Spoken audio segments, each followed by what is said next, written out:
c'est cette arche, tu vois, comme ça, là.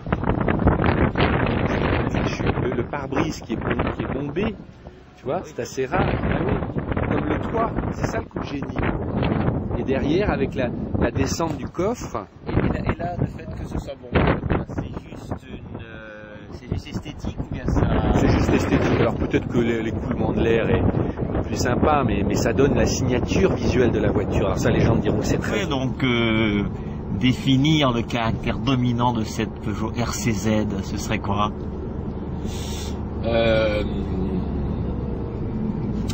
Le plaisir de conduire, instantanément. Mais surtout, avec ce qui va derrière, parce que c'est un mot qui est tellement utilisé, on ne sait plus ce que ça veut dire, le plaisir de conduire. Enfin, moi-même, tu le lis partout, tu l'écris. Ben, tu vois, par exemple, encore une fois, je conduis beaucoup de voitures qui peuvent parfois être puissantes, rapides, plus luxueuses. Celle-là, il y a une sorte de compromis comme ça entre le confort, les impressions qu'elle te donne de la route et ce qu'elle te distille quand tu prends ces petits virages, quand tu accélères. C'est vachement bien fichu. Pour moi, tu l'as vu hier quand j'ai conduit sur les petites routes, ça me faisait penser un peu à la Mazda MX-5, qui était une des voitures que j'adore. Pourquoi le plaisir de conduire aussi? Parce que finalement, hier, tu as bien vu, on était sur ces petites routes, entre 80 et 100 à l'heure, et voilà, c'était génial, il y avait vachement de sensations.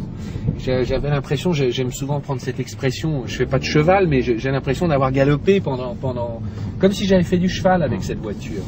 Et elle réagit vachement bien, je me sentais en sécurité et tu avais envie d'aller... Voilà. Donc c'est reste super confortable, quoi. C'est-à-dire, t'as vu, t'es pas secoué, t'es pas écrasé, tu vois bien en périphérie, etc. C'est presque comme une 207 ou une 308, si tu veux, tu vois. Donc c'est assez polyvalent malgré tout. Alors c'est ce que recherchent un peu tous les constructeurs, mais souvent je ne le retrouve pas. C'est une vraie réussite. D'ailleurs, tu le lis dans la presse, hein, les gens, tous les spécialistes le confirment. Mais c'est bien.